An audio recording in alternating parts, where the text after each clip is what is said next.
Alhamdulillah Alhamdulillahilladzi arsala rasulahu bil huda wa dinil haqq liyudhhirahu 'ala ad-dini kullihi wa kafa billahi shahida wa kafa billahi wakila.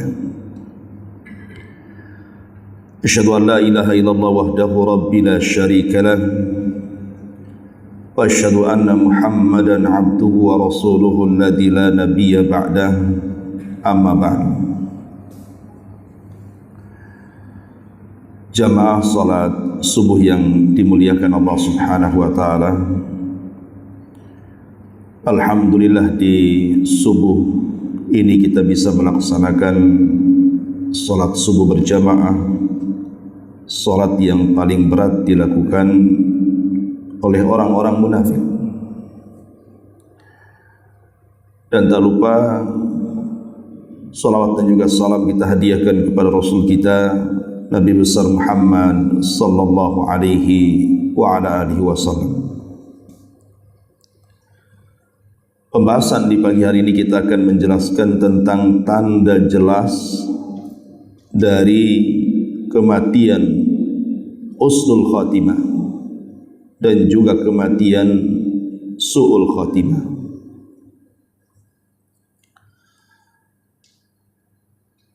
Dahulu ada seorang ulama namanya Imran ibn Khittan. Dia ulama dunia, ulama hadis. Banyak dari negeri-negeri datang belajar kepada ulama ini, namanya Imran ibn Khittan. Entah kenapa Imran ibn Khittan ini tertarik dengan seorang wanita, anak daripada pamannya. Masalahnya, keluarga pamannya itu semua beraliran khawarij, aliran menyimpang. Jadi teman-teman daripada Imran ibn Khittan, seorang alim ini, menasihati, jangan menikah dengan gadis itu, karena keluarganya seluruh berpaham sesat. Tetapi Imran ibn Khittan dengan gaya dia mengatakan kepada teman-temannya, tenang saja, kalau aku berhasil menikahi gadis itu, karena memang terkenal kecantikannya, aku akan bawa seluruh keluarganya kepada paham ahli sunnah wal jamaah. Allah takdirkan setelah beberapa waktu menikahlah seorang alim ini, Imran ibn Khittan, yang merupakan ulama dunia di zaman itu, dengan gadis pilihannya, putri daripada pamannya yang berpemahaman sesat itu. Maka setelah kelamaan berumah tangga, subhanallah, yang tadinya niat Imran ibn Khittan itu menarik istri dan keluarganya kembali kepada paham ahli sunnah, justru dia yang kemudian tertarik dengan paham khawarij. Jadilah kemudian dia masuk ke pemahaman khawarij, keluarga daripada istrinya, bahkan jadi pentolannya, bahkan meninggal dalam keadaan memahami paham khawarij, paham yang menyimpang. Inilah bentuk ataupun gambaran su'ul khatimah. Orang yang tadinya istiqomah, ulama besar sekelas Imran ibn Khittan ini, bisa terpengaruh dengan seorang wanita, bahkan bisa kemudian menanggalkan pemahaman ahli sunnahnya dan berpindah kepada khawarij dan mati di atas khawarij. Makanya kenapa Nabi SAW ketika melihat Umar ibn Khattab radhiyallahu anhu membawa lembaran Taurat, apa kata Rasul? Lemparkan itu, wahai Ibn al-Khattab. Apakah engkau sudah bingung, wahai al-Khattab? Amutahawikun anta ya Ibn al-Khattab? Apakah engkau sudah bingung, wahai Umar? Taraktu fikum alal baydah, kutinggalkan Islam ini terang benerang. Lailuha kanahariha la yazigu anha illa halik. di mana malamnya sama dengan siangnya, dan siapapun yang menyimpang dari Islam ini pasti dia binasa. Lihat bagaimana Nabi SAW khawatir kepada Umar ketika membawa lembaran Taurat dan suruh untuk melemparnya. Kalau manusia sekelas Umar saja dikhawatirkan Rasul bisa menyimpang. Padahal siapa Umar? Umar adalah orang yang kalau berjalan di satu jalan kemudian berpapasan dengan setan-setan yang lari. Umar adalah orang yang apabila berpendapat turun wahyu. Tetapi walaupun demikian, Rasul mengkhawatirkan kalau seandainya Umar itu bisa berpaling gara-gara lembaran Taurat yang di tangannya. Maka Rasul mengatakan, lemparkan lembaran itu. Begitulah hati manusia, bisa berbolak-balik. Makanya Nabi SAW kalau salat, terutama sebelum salam, terkadang berdoa, ya muqallibal qulub tsabbit qalbi ala taati. Wahai zat yang membolak-balikan hati, tetapkan hatiku di atas ketaatan kepadamu. Sampai Ummul Mukminin Ummu Salamah radhiyallahu anha bertanya, ya Rasulullah, kenapa asik doa itu yang keulang-ulang dalam salat? Maka Nabi SAW mengatakan, ya Ummu Salamah, hati semua manusia itu berada dalam genggaman Allah. Allah bisa saja membolak-balikan hati seseorang. Makanya kenapa kemudian kita berdoa kepada Allah Subhanahu wa taala, jangan sampai kita ini dibolak-balikan hati oleh Allah saat kematian kita. Maka mintalah kepada Allah Subhanahu wa taala supaya kita meninggal di atas husnul khatimah dan tidak di atas su'ul khatimah. Baik, kita masuk kepada materi. Lalu apa tanda-tandanya orang yang mati di atas husnul khatimah itu? Ada 5 tanda yang jelas yang disebutkan para ulama. Yang pertama, bahwa orang meninggal di atas husnul khatimah adalah al-mautu fi syarafiz zamani. Allah takdirkan kematiannya berada di waktu yang sangat mulia. Tapi dengan catatan dia orang baik. Kehidupannya istiqamah, melaksanakan kewajiban Allah Subhanahu wa taala, berusaha meninggalkan maksiat. Kemudian Allah pilihkan kematiannya di waktu yang sangat baik. Seperti contohnya, Allah pilihkan kematiannya di hari Jumat atau di malam Jumat. Nabi SAW mengatakan, ma min muslim yamutu yaumal jum'ati aw lailatal jum'ati illa waqahu Allahu fitnatal qabri. Tidaklah seorang muslim, kata Rasul, meninggal di hari Jumat atau di malam Jumat kecuali Allah akan hindarkan dia dari fitnah kubur. Allah hindarkan dari fitnah kubur. Jadi kalau seandainya orang ini terkenal kebaikannya, ketaatannya, kemudian Allah pilihkan kematiannya di hari atau di malam Jumat, maka itu tanda husnul khatimah kepada dia. Ini yang pertama. Walaupun kemudian apa sih alasannya orang yang meninggal di hari atau di malam Jumat ini dikatakan husnul khatimah? Ada sebagian para ulama mengatakan karena hari Jumat itu neraka jahanam tidak terlalu menyala dibandingkan hari-hari yang lainnya. Itu satu pendapat.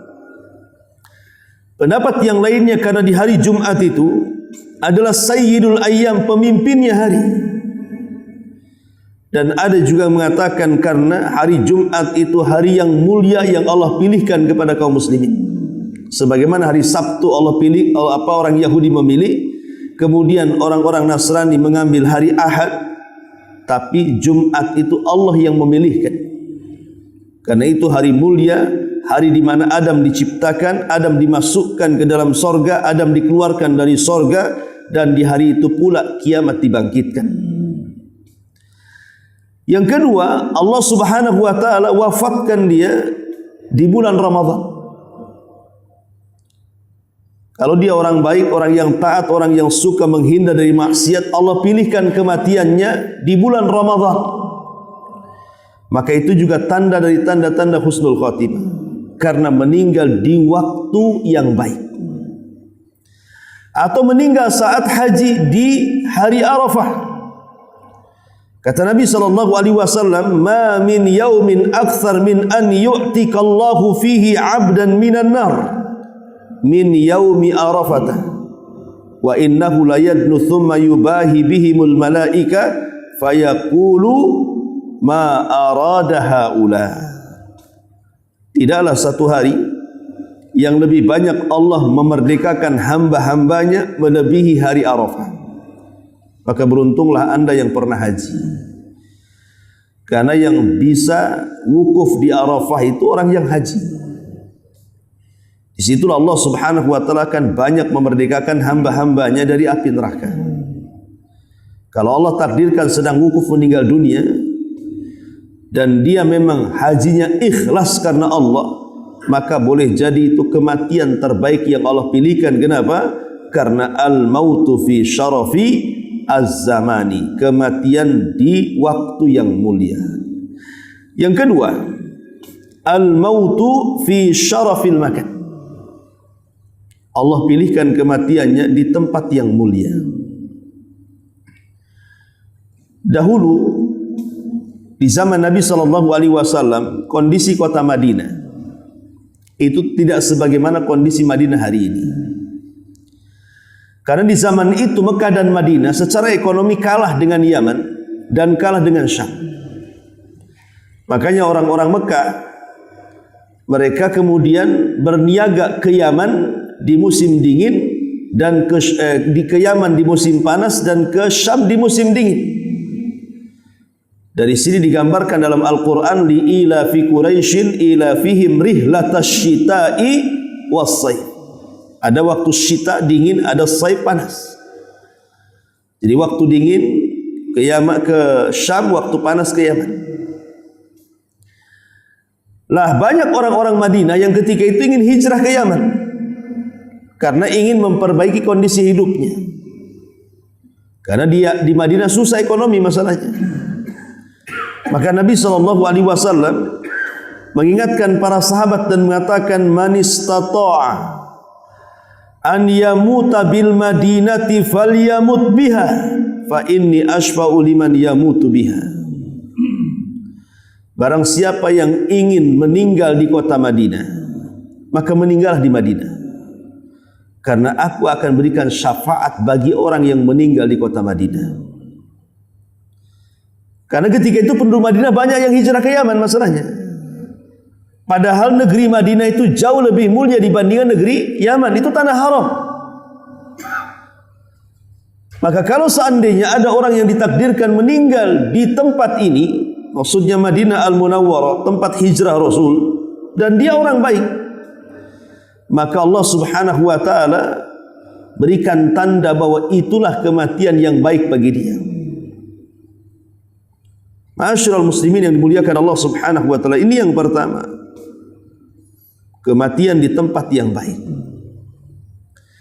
Ataupun saat berjihad di jalan Allah Subhanahu wa taala, Allah berikan kematian saat bertempur di medan peperangan, di tempat dia berjihad. Maka Nabi SAW ketika melihat Jabir bin Abdullah yang menangis gara-gara ayahandanya Abdullah ibn Haram terkapar karena meninggal atau mati syahid dari perang Uhud. Karena di perang Uhud ini kan ada 70 sahabat yang kemudian mati, yang disebut dengan syuhada Uhud. Lah salah satunya Abdullah ibnu Haram, ayahanda daripada Jabir bin Abdullah. Saat kematiannya Jabir menangis. Kenapa? Karena itu orang tua satu-satunya, sementara ibunya juga sudah meninggal, dan dia anak laki-laki satu-satunya, 8 saudaranya semua perempuan. Jadi dia merasa kehilangan ayahnya. Maka Nabi SAW mengatakan, "Ya Jabir, tabki aw la tabki, menangis ataupun kau tidak menangis. Ayahmu memiliki keutamaan, malaikat akan datang dengan sayap-sayap mereka menaungi jasad ayah. Ya Jabir, wahai Jabir, kata Rasul, tabki aw la tabki, menangis ataupun kau tidak menangis. Ayahmu sudah diajak bicara Allah tanpa perantara. Kemudian Nabi SAW menceritakan bagaimana Allah bicara dengan Abdullah ibn Haram saat kematiannya di perang Uhud. Allah Subhanahu wa taala mendatangi ruhnya. Kemudian mengatakan, "Ya Abdullah tamanna." Wahai Abdullah, bercita-citalah. Kira-kira kalau engkau menghendaki sesuatu, katakan. Maka Abdullah ibn Haram mengatakan, "Ya Rabb, aku tidak hendak bercita-cita apapun kecuali kau kembalikan aku kembali ke dunia, biar aku bisa perang kedua kalinya dan biar aku bisa mati syahid kedua kalinya." Maka Allah mengatakan, mustahil orang mati hidup lagi. Kalau begitu, kata Abdullah ibn Haram di hadapan Allah, habarkan kondisiku di sisi kepada putraku Jabir dan kepada kaum muslimin. Maka dari sini Allah Subhanahu wa taala turunkan ayat surah Al-Imran ayat 169,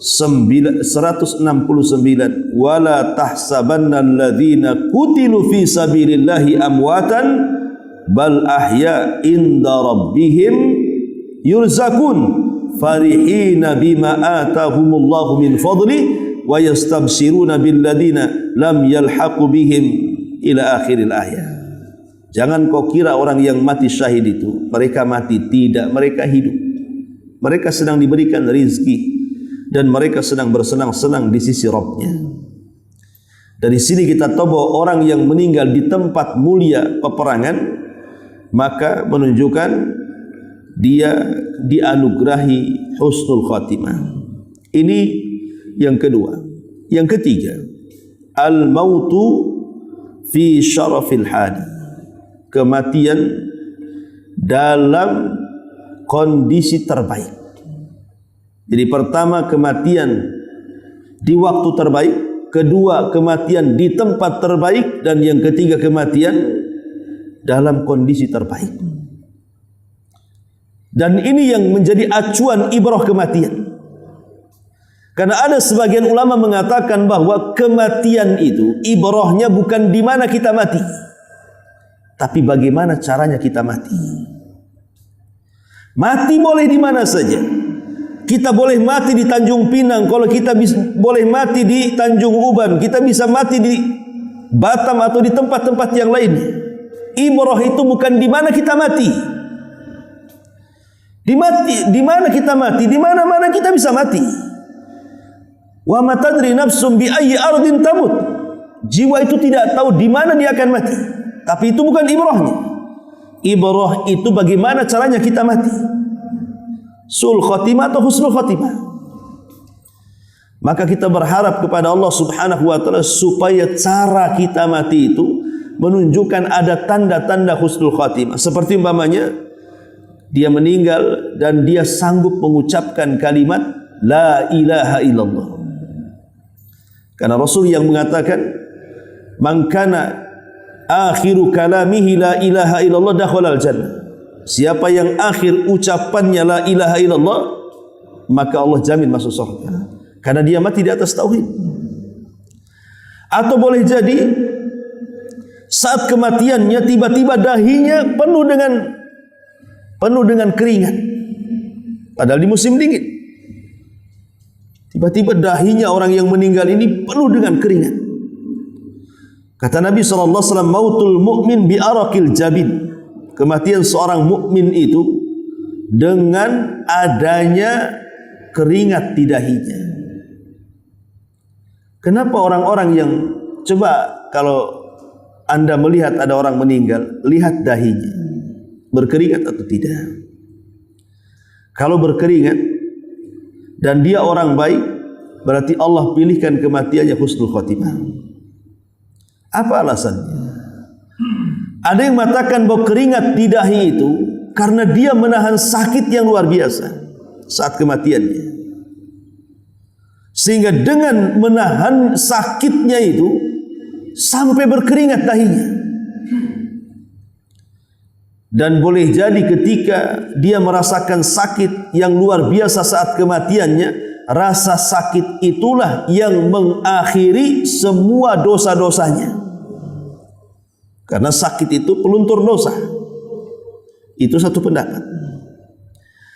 Pendapat yang lain bahwa keringat di dahi itu karena perasaan malu saat detik-detik wafatnya.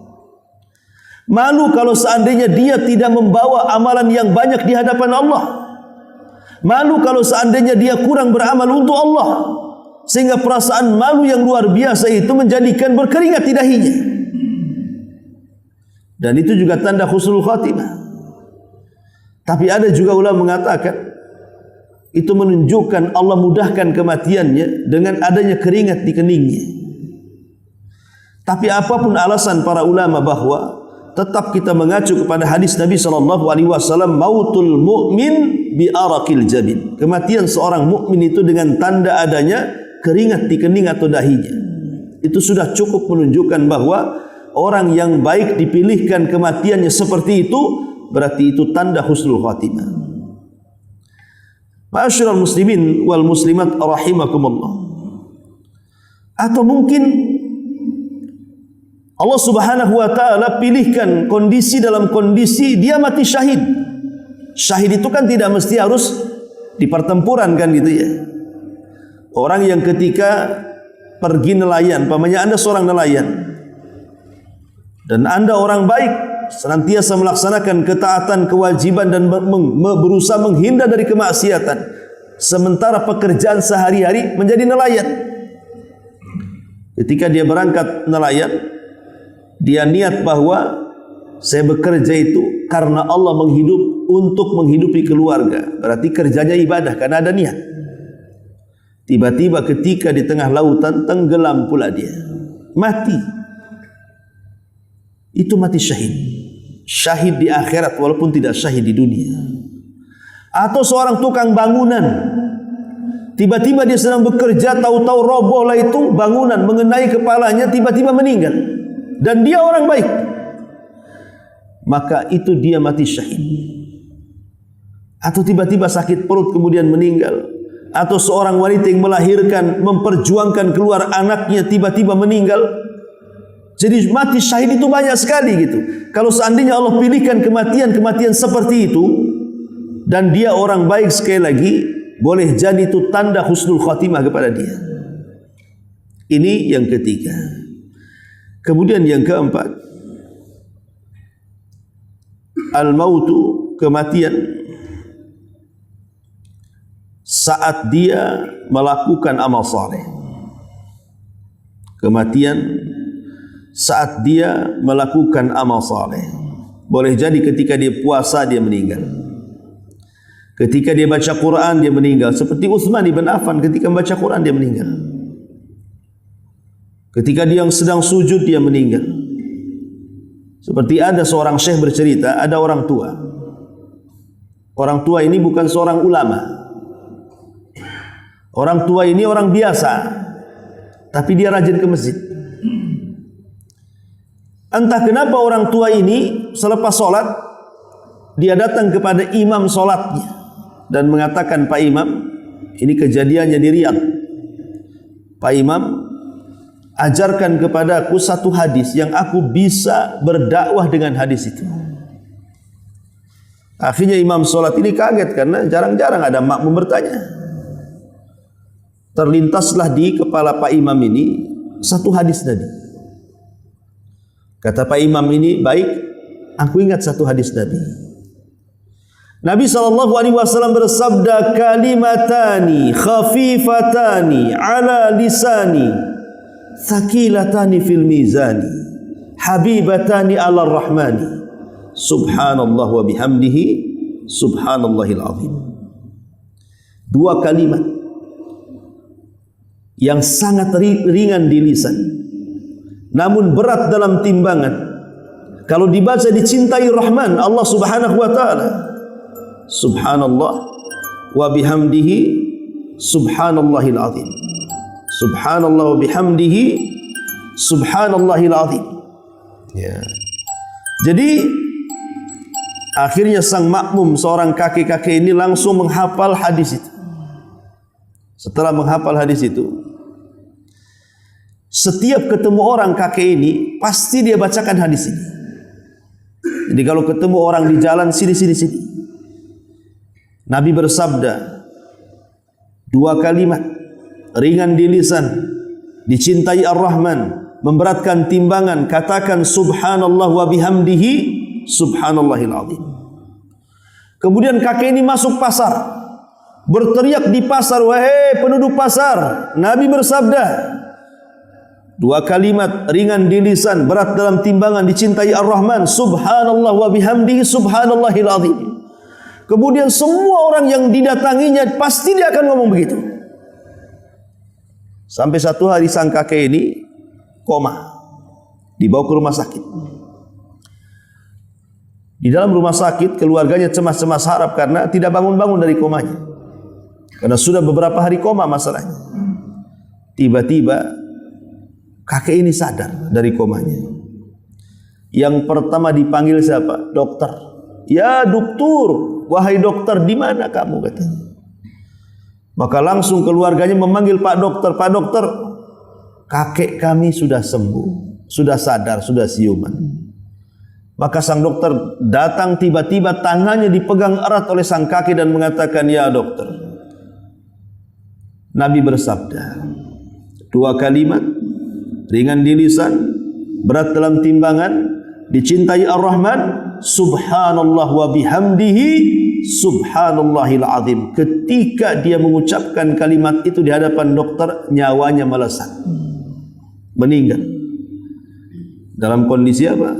Mengajarkan kepada dokter zikir yang sangat memberatkan timbangan, subhanallah wa bihamdihi subhanallahil azim. Kemudian dia meninggal saat zikir. Kan enak tuh kalau kita meninggal saat sholat, ketika kita meninggal saat puasa, ketika kita meninggal saat membaca Quran, dan begitu seterusnya. Karena itu tanda dari tanda-tanda husnul khatimah. Dan yang terakhir tentunya, yang kelima, terkadang Allah subhanahu wa ta'ala berikan tanda yang berbeda dengan layaknya orang-orang yang meninggal dunia. Walaupun tanda-tanda itu tidak ternaskan dalam Quran ataupun hadis, tapi para ulama ada yang menggolongkan tanda-tanda ini bisa saja itu menunjukkan husnul khatimah. Seperti umpamanya orang meninggal tiba-tiba tersenyum, orang meninggal tiba-tiba keluar wewangian dari badannya, orang yang meninggal tiba-tiba kemudian dia sedang mendakwahkan sesuatu, mengucapkan zikir sesuatu, tiba-tiba membaca Quran. Seperti contoh mamanya kisah anak muda yang dicintakan dengan Quran. Jadi ada anak muda di Timur Tengah itu yang dicintakan dengan Quran. Di zaman itu belum ada handphone, masih ya handphone jadul gitu ya.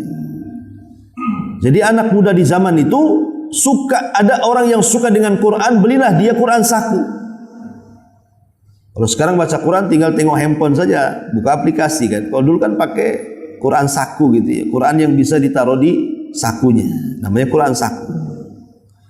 Saking cintanya anak muda dengan Quran, dia tidak malu-malu baca Quran. Di kereta dia baca Quran, di mobil dia baca Quran, di pesawat dia baca Quran, di tempat-tempat umum dia baca Quran, tidak malu. Sementara anak-anak muda di zaman sekarang, aduh, jangan lagi baca Quran. Nampak di sampingnya ada wanita cantik, waktu datang sholat, padahal dia harus sholat di pesawat itu, tidak mau sholat, dia malu katanya. Dan ada orang yang seperti itu, malu sholat gara-gara di keramaian.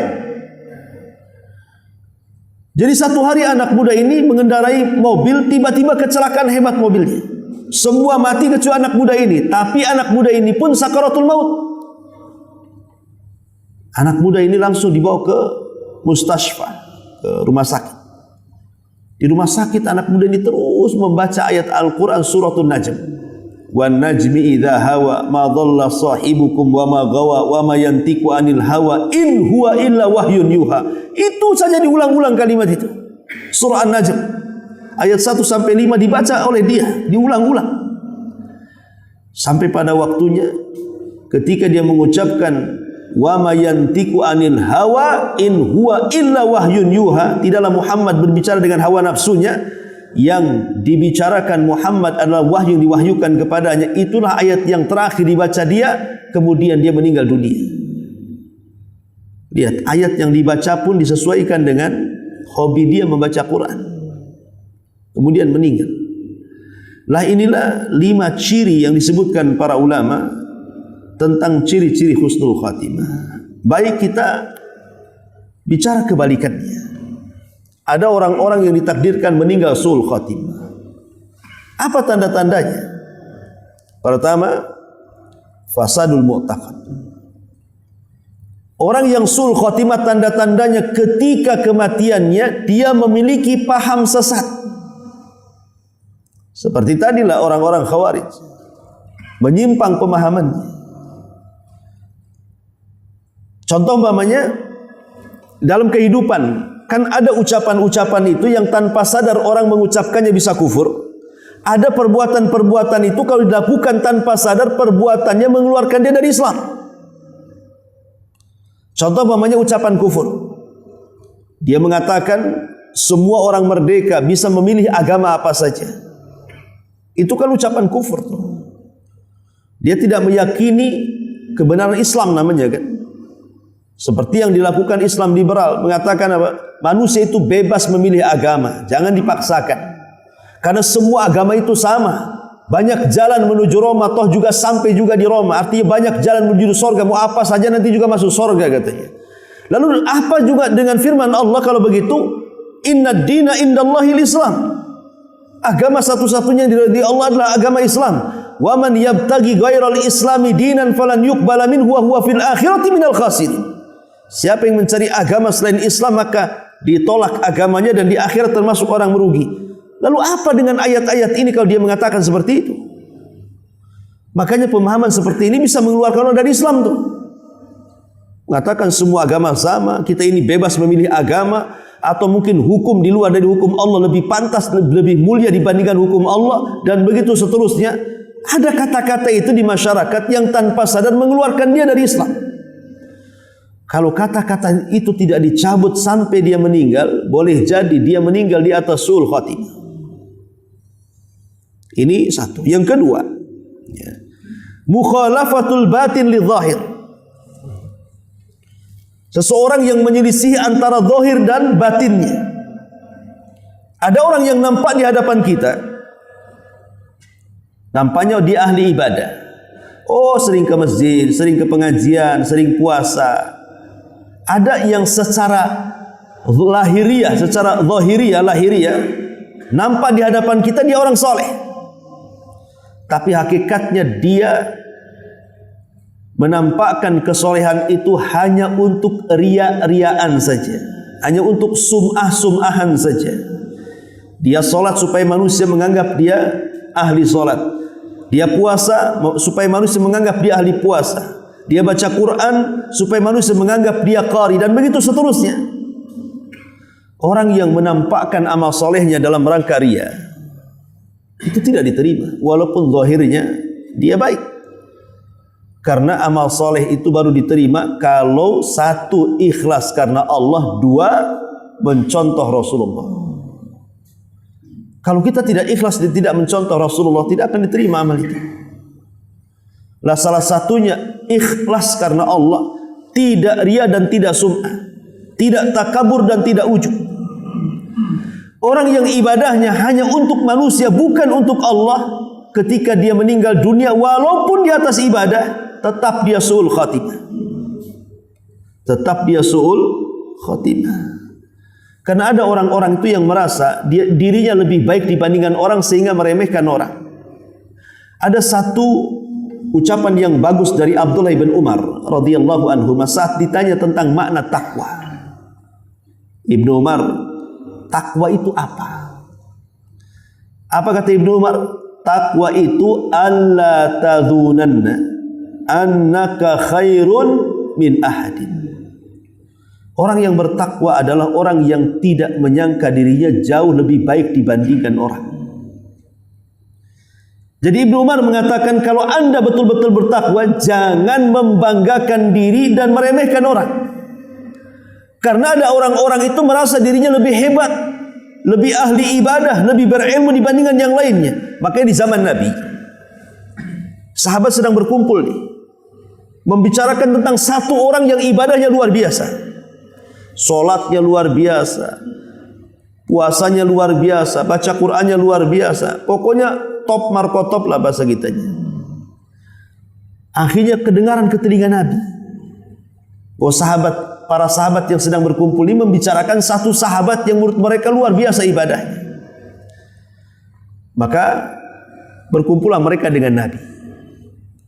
Ketika mereka sedang berkumpul, tiba-tiba orang yang dibicarakan keluar. Nampaklah orang itu masih basah kepalanya, nampak habis wudu mungkin. Kemudian hitam jidatnya karena ahli sujud. Kemudian matanya juga agak sedikit loyo karena ahli solat malam. Kata para sahabat Rasul, orang yang kita bicarakan ada orangnya. Tuh orangnya tuh, dia mau kemari. Maka Rasul kemudian memandang orang yang dimaksud para sahabat. Tapi di luar perkiraan para sahabat, ketika semua sahabat memuji, Rasul pula tiba-tiba mencela dan mengatakan, inni ra'aitu wajhahu, kata Rasul, suf'ata syaitan. Aku lihat di wajahnya ada sentuhan setan. Kata Rasul, aku melihat di wajahnya ada sentuhan setan, katanya. Sahabat bingung, apa maksudnya kami memuji dia, Rasul mencela dia. Ketika kemudian orang yang dimaksud para sahabat betul-betul datang ikut di majelis Rasul, akhirnya Rasul ingin membuktikan di hadapan para sahabat dan mengatakan kepada orang yang dimaksud sahabat ini, ya fulan, demi Allah, aku ingin bertanya karena Allah, jawab dengan jujur. Maka sahabat ini mengatakan, tentu wahai Rasul, apa pertanyaannya? Kata Nabi SAW, wahai fulan, apakah setiap engkau pulang kepada kaummu, pada kabilah, engkau merasa bahwa engkau lebih hebat dibandingkan mereka? Maka orang ini mengatakan, iya wahai Rasul. Maka Rasul mengatakan, pantaslah di wajahmu ada sentuhan setan, katanya. Apa kata Rasulullah? Di sini ada wejangan, jangan pernah meremehkan orang. Terkadang ada yang zahirnya ahli maksiat, rupanya dia lebih baik dibandingkan kita. Karena kita tidak tahu orang itu punya amalan apa dengan Allah. Boleh jadi walaupun zahirnya maksiat, boleh jadi dia pernah solat yang kita tidak tahu, pernah berdoa yang kita tidak tahu, pernah sedekah yang kita tidak tahu. Rupanya solatnya, puasanya, sedekahnya lebih ikhlas dibandingkan kita. Ada rahasia dia dengan Allah yang kita tidak punya. Makanya jangan pernah mencela ahli maksiat, tapi doakan mereka supaya dapat hidayah. Sebagaimana ada seorang pemabuk di zaman Rasul, dicela oleh para sahabat. Kata Rasul, jangan mencela dia, karena dia sangat mencintai Allah dan Rasulnya, yang kalian tidak punya. Ma'asyiral muslimin yang dimuliakan Allah Subhanahu wa ta'ala. Oleh karena itulah membanggakan diri itu bagian daripada ketidaktakwaan dia. Makanya Khalil Ibrahim alaihi salatu wassalam, nanti pada hari kiamat saat manusia dihadapkan dengan syafaatul udma, meminta syafaat besar, datang kepada Adam, datang kepada Nuh, tapi Adam dan Nuh tidak bisa memberikan syafaat kan. Akhirnya mereka datang kepada Ibrahim. Mereka pun mengatakan dalam hadis yang sahih, ya Ibrahim, anta Khalilur Rahman, katanya. Wah Ibrahim, bukankah engkau adalah kekasih Allah? Tolong kami. Apa kata Ibrahim? Lastu bisahibi dzalik. Aku tidak layak menyandang kalimat Khalilur Rahman, katanya. Ya memang aku kekasih Allah, tapi kekasih setelah kekasih setelah kekasih. Boleh jadi aku kekasih keberapa saya tidak tahu, katanya. Jadi Khalilur Rahman, padahal kita tahu tidak ada satupun Nabi dan Rasul yang disematkan kalimat Khalilur Rahman kecuali Ibrahim. Siapa lagi coba nabinya yang digelarkan kalimat Khalilur Rahman, kekasih Allah itu? Hanya Ibrahim saja. Tapi Ibrahim mengatakan, aku tidak layak menyandang kalimat itu. Karena rendah dirinya, rendah hatinya. Kadang-kadang kita saja baru tingkat RT, kenalkan saya RT, katanya. Biar orang tahu dia RT. Kenalkan saya RW, padahal Ya kalau mau mengenalkan maksudnya supaya tahu nggak ada masalah. Tapi kalau membanggakan seolah-olah dia adalah tokohnya di situ, itu tidak bagus. Ya, itu namanya tidak takwa hatinya. Ma'asyiral muslimin yang dimuliakan Allah Azza. Yang kedua intinya bahwa kematian su'ul khatimah ketika dia meninggal di mana zahirnya menyelisihi batinnya. Kemudian yang nomor 3, al-israr 'alal ma'asi. Meninggal karena dia terus-menerus di atas kemaksiatan. Meninggal sedang mabuk. Di kampung saya di Jawa Barat itu dulu, zaman saya masih kecil kan banyak preman-preman kampung. Mereka kalau mabuk kan begitu biasa ya.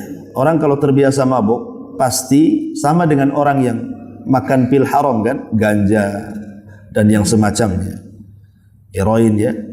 Biasanya kan kalau mereka suka minum pasti dosisnya akan ditinggikan. Sebab kalau tidak pernah ditinggikan tidak akan berasa lagi.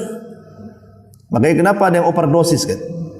Karena dosisnya selalu ditinggikan supaya berasa. Lah orang-orang desa dulu, kalau preman kampung dulu itu, biasanya dulu ada namanya cap janggut itu. Anggur cap janggut itu. Itu biasanya untuk mabuk tuh. Ketika kemudian minum itu nggak berasa, dicampur apa? Dicampur spiritus. Tahulah spiritus kan, untuk petromak tuh. Nggak berasa juga dicampur pil BK, pil untuk anjing gila. Jadi oplosan tuh. Akhirnya lomba mabuk-mabukan. Subhanallah, memang Allah takdirkan. Ada sekitar 5 preman meninggal di tempat gara-gara mabuk itu. Ya gimana coba? Dicampur spiritus, dicampur pil BK, pil anjing pula kan. Apa nggak mati dia? Anehnya malamnya mabuk-mabukan, paginya mati. 1 minggu desa saya senyap, nggak ada orang keluar. Takut 5 preman yang mati ini hidup lagi. Katanya ada orang meninggal, ada orang yang melihat preman-preman itu hidup lagi sedang duduk-duduk di jembatan katanya. Orang kampung kan begitu. Sampai preman pun tak takut sama antum. Seminggu tidak ada orang keluar. Jadi lihat kadang-kadang orang dibuat mati itu sedang minum khamr, naudzubillah. Kadang-kadang dia sedang berzina, naudzubillah. Kadang-kadang dia sedang berjudi, kadang-kadang sedang berghibah atau yang lainnya. Maka jangan sampai kemudian kita meninggal di atas maksiat, karena itu tanda su'ul khatimah. Atau yang keempat, al-inkibabu ala dunia. Meninggal ketika dia cinta-cintanya dengan dunia. Terkadang begini, ada orang bercita-cita di masa muda, dia ingin bekerja keras supaya tua itu kaya raya, dan dia bisa beristirahat, fokus ibadah. Dan dia sangka kalau sudah dia kaya, dia bisa menguasai harta dan dia bisa bersedekah sesuka dia. Ingat, harta itu tidak bisa dikuasai. Niatnya kita menguasai harta, ujungnya harta yang berkuasa kepada kita.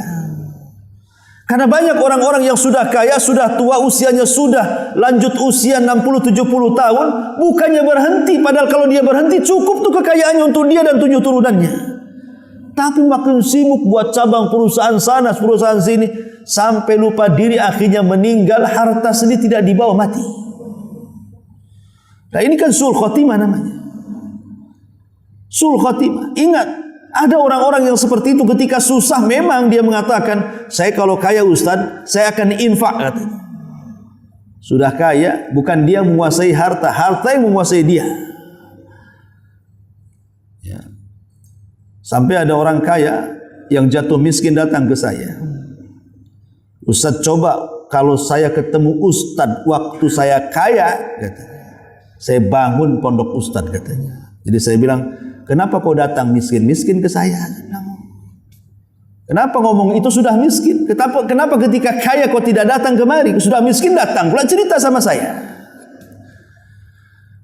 Karena sudah tidak punya kekayaan lagi. Coba kalau masih kaya, belum tentu juga dia datang ke saya, kan begitu. Karena harta itu tidak bisa dipegang, tapi harta bisa memegang kita. Makanya jangan sampai kemudian meninggal ketika kita cinta-cintanya dengan dunia, karena itu su'ul khatimah. Kemudian yang kelima, at-taswif bitaubah. At-taswifu bitaubah. Apabila dikatakan kapan kamu tobat, maka lagunya nanti-nanti. nantilah saya kalau tobat itu habis umroh katanya. Dikumpulin duit untuk umroh. Sudah umroh masih juga tak tobat. Katanya habis umroh tobat. Iyalah nanti habis haji katanya. Haji dia. Habis haji tak tobat juga. Katanya habis haji mau tobat. Iyalah nantilah nunggu usia 60 tahun katanya. Ada orang yang lagunya disuruh tobat itu nanti-nanti saja. Nanti. Lah kalimat nanti-nanti ini bisa bahaya. Karena sebelum tobat datang pula ajal dia. Maka bisa su'ul khatimah. Dan yang terakhir tentunya adalah al-udul anil istiqamah. Dia berpaling dari istiqamah. Awalnya rajin ke masjid, rajin sholat, rajin puasa, lama-lama futur, entah apa masalahnya. Tak nampak pula di masjid orang ini. Tak nampak di pengajian. Sudah malas puasa, sudah malas ibadah. Maka orang-orang yang keluar dari istiqamah ini hati-hati bahaya. Maka kata Nabi SAW, khairul a'mal adwamuha wa in qalla. Sebaik-baik amal itu yang dilakukan istiqamah walaupun sedikit. Jangan memborong banyak ibadah nanti bosan. Allah itu tidak bosan dengan ibadah kita. Kita yang bosan dengan ibadah kita sendiri. Kalau Allah tidak bosan, kita yang akan bosan. Maka jangan diborong semua ibadah, ambil yang sedikit tapi terus menerus. Itulah istiqamah. Makanya dahulu di zaman para sahabat ada seorang sahabat namanya Abdullah ibn Amr ibn As radhiyallahu anhu. Dia pakar Quran, pakar puasa, pakar solat malam. Akhirnya nasihati Nabi agar dikurangi solatnya, dikurangi baca Qurannya, dikurangi puasanya. Karena dia setiap hari puasa. Kata Rasul, cukuplah sebulan 3 kali saja. Gak usah tiap hari puasa. Maksudnya puasa ayyamul bid. Kata Abdullah ibn Amr ibn As, saya mampu lebih daripada 3 hari. Ya sudah, kalau begitu puasa Senin Kemis, kata Rasul. Sepekan 2 kali. Oh, saya sanggup Rasul lebih daripada itu. Kata Rasul, ya sudah puasa Daud kalau kau sanggup. Dan tidak ada yang lebih baik dibandingkan puasa Daud. Setelah itu dia mengambil puasa Daud. Setelah tua, waktu muda ya bisa dia puasa Daud. Setelah tua keberatan dia. Dan merasa bahwa dia tidak sanggup berpuasa Daud lagi. Baru dia menyadari apa? Nasihat Nabi. Kenapa dia tidak mengambil nasihat Nabi yang paling ringan supaya sampai tua dia bisa istiqomah? Mungkin umpamanya puasa ayyamul bid kan agak ringan kan karena sebulan 3 kali. Boleh jadi sampai tua kita bisa melakukannya. Tapi kalau puasa Daud sampai tua kan udah beda kekuatannya kan. Makanya Abdullah ibn Amr bin As baru menyesal, kenapa aku tidak mengambil rukhsahnya Nabi katanya, supaya aku bisa istiqomah. Begitulah ikhwatu fiddin yang dimuliakan Allah Subhanahu wa taala.